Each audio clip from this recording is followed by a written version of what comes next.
So we are largely done with the data formatting functions that are there in Excel broadly. Now we'll extend our attention to the data representation functions that come in Excel and try and understand a few of them. Data representation could be in the form of how do you show a particular table or data in a particular format, which is representation to our eyes.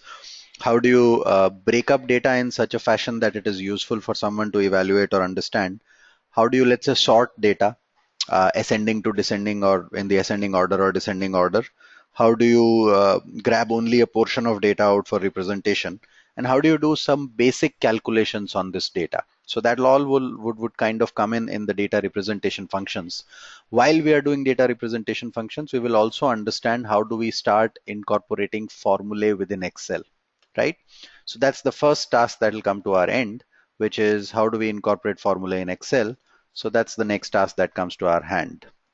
What we're going to do is we're going to start with essentially this portion here and try and work with it and see what tasks Excel allows us to do there, right? So let's say we have this set of numbers which is given, and I want to calculate the sum of these numbers in cell number A13. I want to calculate the sum of these numbers in cell number A13.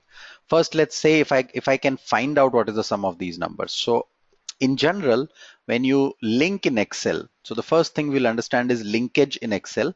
If I put an equals to and I select this cell, it says equals to A8, I can link it here, right? Similarly, I can do an equals to here and it'll link it here.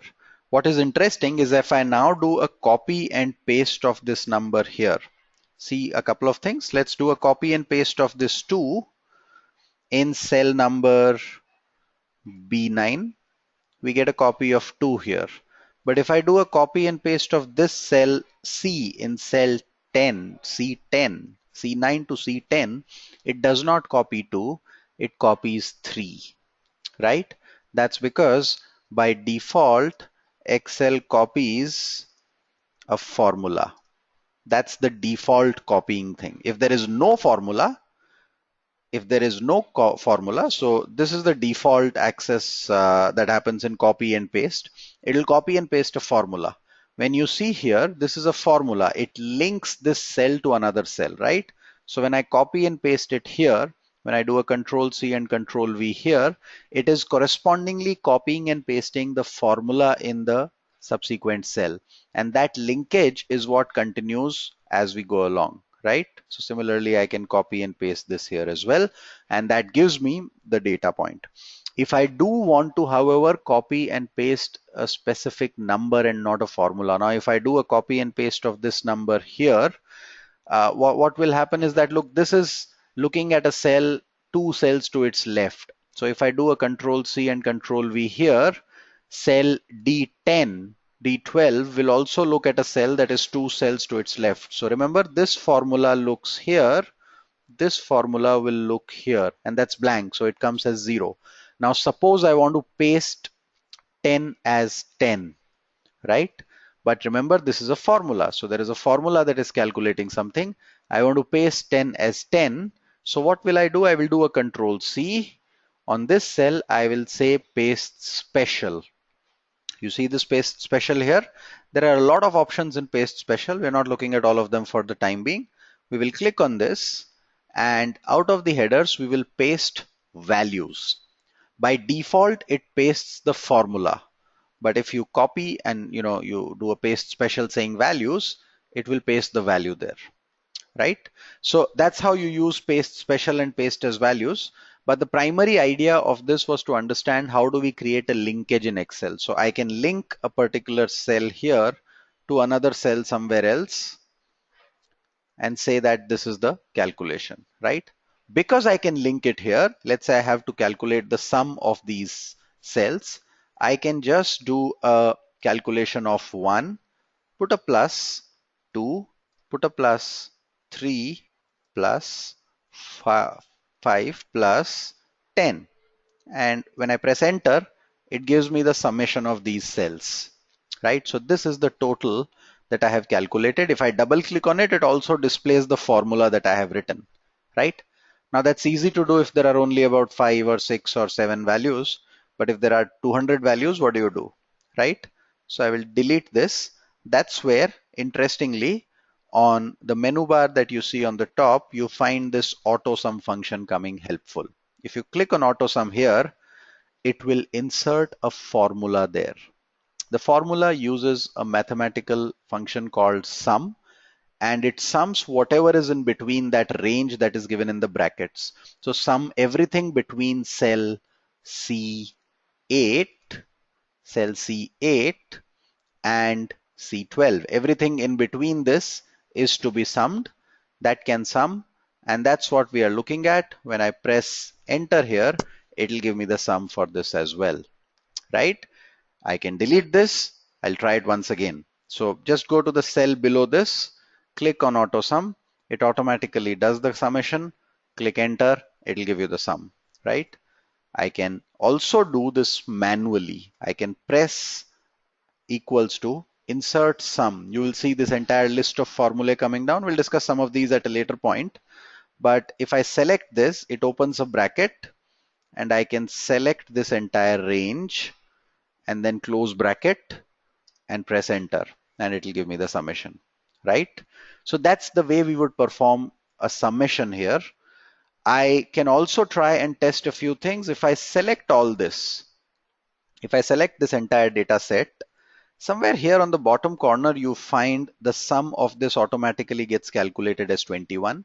It also calculates the count of numbers. How many numbers are there? There are 5 numbers, so it calculates the count of numbers and gives us that as well. It also gives us the average, right?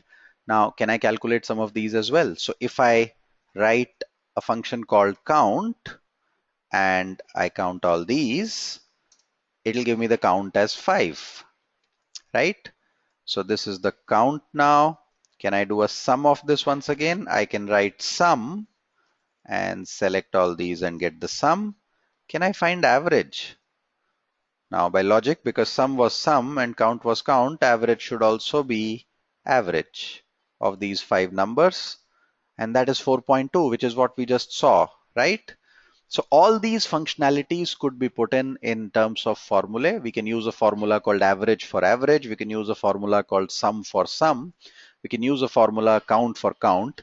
The format and methodology, or syntax as it is called, remains the same. You put the function in within the bracket, you provide the range. You put the function within the bracket, you provide the range. Put the function within the bracket, you provide the range. AutoSum does this automatically. When I click on this arrow here, it can do an auto average as well. So it gives me the average automatically. When I click on a number here, it can automatically count the numbers as well, right?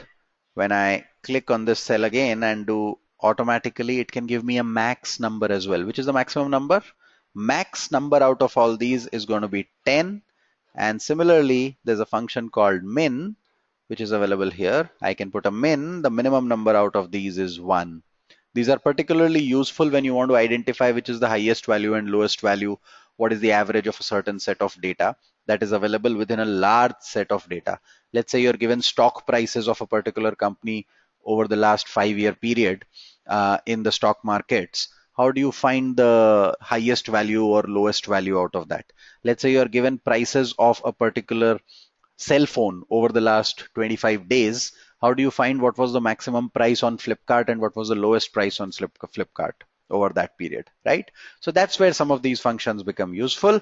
There's also a function called product. If I want to find the multiplication of all these cells, I can write product and once again select the same way all the numbers, close bracket, enter. That gives me the product of all these numbers essentially, right?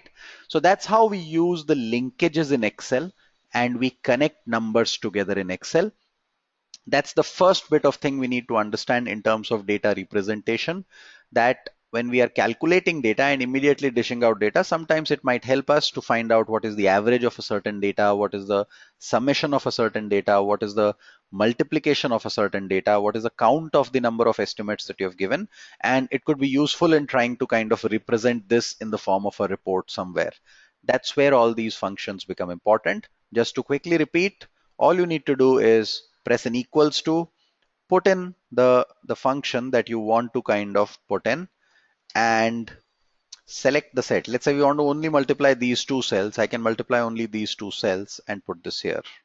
And that will give me the multiplication of 3 and 5. I can double click and see what cells are getting multiplied there, right? So that's how the functions on Excel will work. Always a function would start with an equals to sign, and you can do a function anywhere. You can put a sum here and you can link these four cells, and it will give you the summation of the first four cells, which is the sum of 1, 2, 3, and 5, right?